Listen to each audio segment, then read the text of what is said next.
I want to go across now to somebody who knew Dr. Manmohan Singh very closely. Pankaj Pachauri, a former journalist, was the media advisor of Dr. Manmohan Singh and observed him at extremely close quarters. Pankajji, this is deeply emotional moment for everyone who's seen the life and times of Dr. Singh, but in particular for you because you worked with Dr. Singh at such close quarters.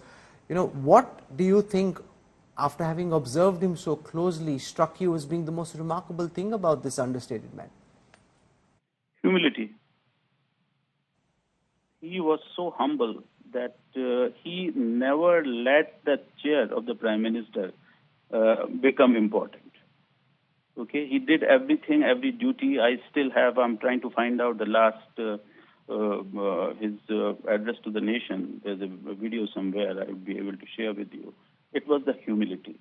And he said it very clearly in that for the last 10 years, I've tried to do best to my ability to serve my country. And that is how he wanted to be known. That is simple, humble, hardworking Indian who was working for his country.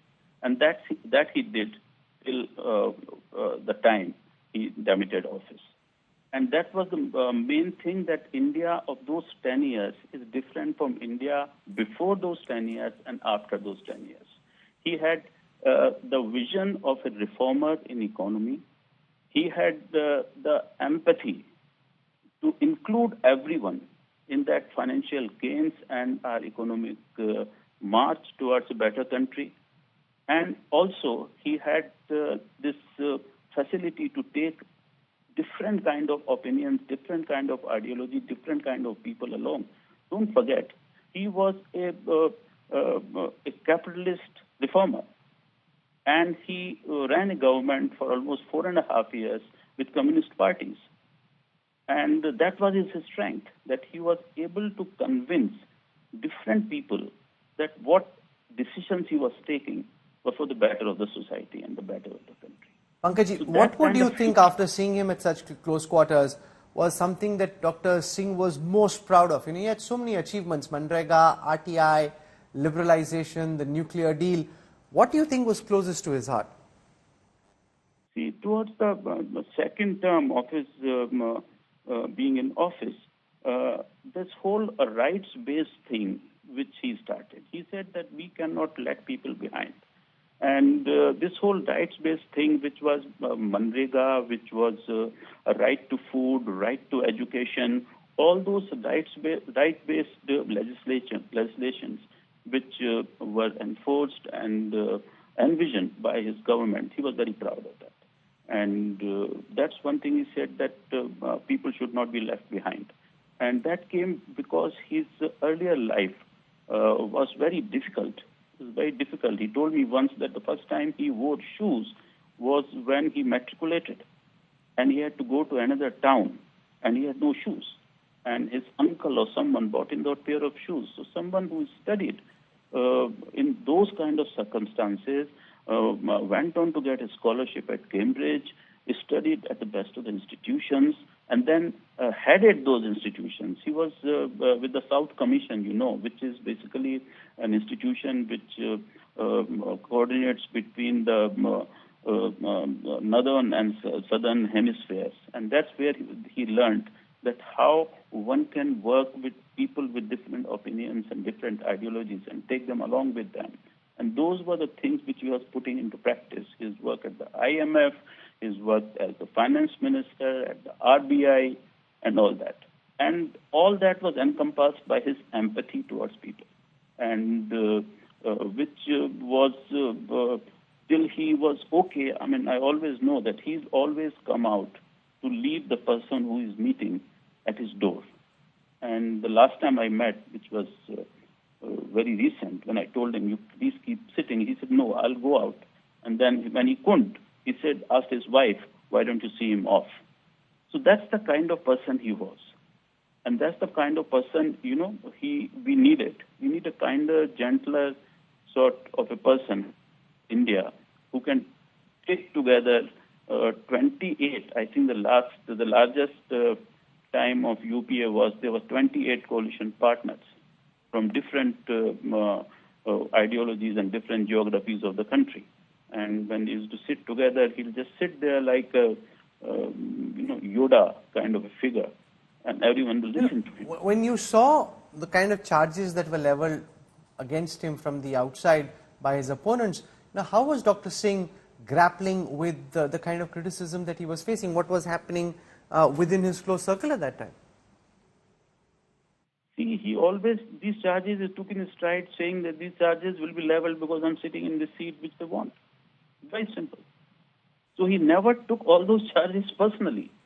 He said these charges are because I'm the Prime Minister of the country and these people want power. And that's why they are making these charges at me, because he was very clear. He had not done anything wrong. He had not done which was wrong. You'll be shocked to know today, and I had promised him that I'll not write anything about that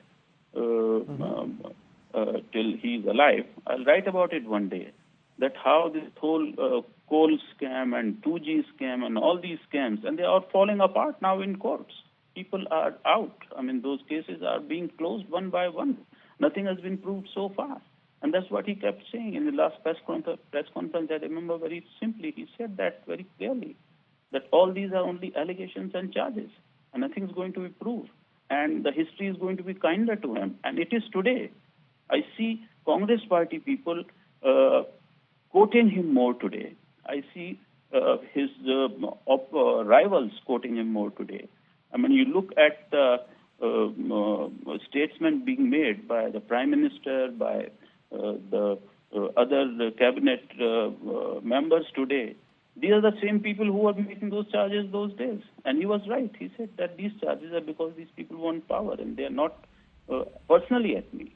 That's also explain what you understood and saw of Dr. Manmohan Singh's equation, Pankaj, with then Congress President Sonia Gandhi. It was very, it was very good equation. I mean, he said that he always used to say, I'm a very small man for this very big chair. And he knew that the mandate basically was for the Congress party.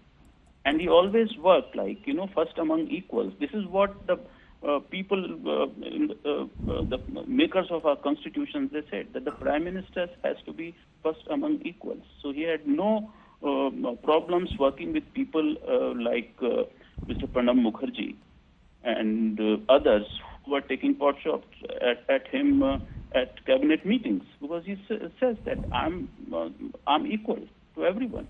And his relationship with Mrs. Gandhi was a relationship of working together. Here was one capitalist, free market reformer, and here was the head of the party who wanted a socialist agenda and a safety net for the rest of the people. And they were both working in tandem. One person was making money from the free market, getting taxation and working on the treasury. And the other person was coming up with the NAC and the larger, consultative committee and all of things which should be done with that treasury. And that's why you could see all these schemes which were implemented at that time. And even the current rulers, though they say they criticize those schemes at that time, but they cannot discontinue those schemes. And actually they are supporting those schemes. Those schemes are becoming bigger because those schemes were right at that time. And he said these are the only thing one can do. We cannot have an unbridled free market in India because there are large number of people who need a safety net. And that's what he worked on. And he worked on very successfully. As you can see today, most of the schemes are actually become bigger. They've been doubled. Pankaj, Gaurav Sawant has a question for you. Pankaj, was he ever upset about having the NAC guide him or tell him what needed to be done and not the cabinet? And NAC was not guiding him. NAC was a think tank which was working on what has to be done in the country. And NAC was making proposals on that think tank. Those proposals will go to the Prime Minister, who consult the ministries which were involved, and only after that something would be implemented. NAC wanted the moon, but they never got the moon. It was only the things which could be implemented. And the NSE had a lot of eminent people and who had worked with him earlier also. So that's how it was working. There was no guiding. These were proposals. The Planning Commission comes with proposal, and a number of proposals from the Planning Commission could not be implemented. Similarly, a number of proposals from the NSE could not be implemented because sometimes you didn't have enough finances, sometimes there was a problem with the federalism structure of the country, so it was not a guiding thing. This is all, this was started by his rivals that it is being guided by the NSE. And NSE was, by the way, a constitutional body. You were right there. What made him stake everything for that civil nuclear deal? How did he maneuver through that very difficult phase and come out on top ultimately? I was not working with him at the time of the civil nuclear deal. I was a journalist at that time. I did report on the civil nuclear deal. I talked to a lot of people, and he stuck his heels on that. Though the left front was threatening to withdraw their support on that deal. And he said that this deal is going to open up a lot of financial and business opportunities which are needed in India. All the technology transfer, because the US had tied up a lot of technology transfer and financial integration and market integration because of the nuclear deal. And that did stand us in very good stead. And as we know, at that time everyone was saying that he is pro-US. He was not pro-US. He said, I'm not pro-US, I'm not pro-China, I'm not pro this thing, I'm pro-India. And whatever I'm doing, this should be in the interest of the Indian people. And he thought that the nuclear deal was in the interest of the Indian economy. And that's been proved. Rahul Gandhi has tweeted, Pankaj, I want to take you through and then ask you a question about it. Manmohan Singh ji led India with immense wisdom and integrity. His humility and deep understanding of economics inspired the nation. My heartfelt condolences to Mrs. Kaur and the family. I have lost a mentor and a guide. Millions of us who admired him will remember him with utmost pride. That's from the leader of the opposition, Rahul Gandhi. Rahul Gandhi is also known for having torn apart a bill passed by Dr. Singh's cabinet. Did you get an opportunity to speak to Dr. Singh about that and his reflections about that moment? Actually, if you look at history, he never tore apart that bill.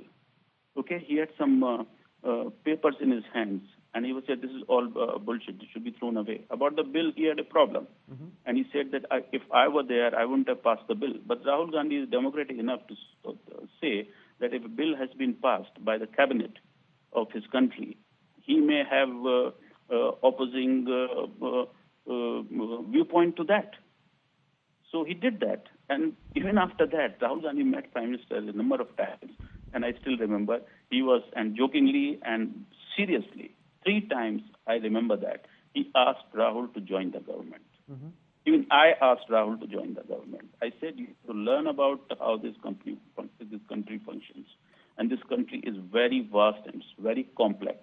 And you'll get a view of how difficult it is to run this country. And by joining the government, you will be able to understand that how this country, how difficult it is. So what did he say when you told him that? In the country. Hello? Rahul said no, he just laughed it off. And he did. When he says he's a mentor and a guide to him, a number of times he'll come and none of us would actually know that he's coming, and he'll come and talk to him about things, get insights into why decisions have been taken. And he was like, as an MP of the Congress party, he'll seek appointments, and he'll come and he'll talk to him. And he was very, in his day-to-day dealings, I used to see him coming and going. He was very respectful of the Prime Minister. Okay, Pankaj Pachauri, for joining us. Thank you very much. Manmohan Singh's former media advisor sharing a ringside view of what he saw of the former Prime Minister's term in office.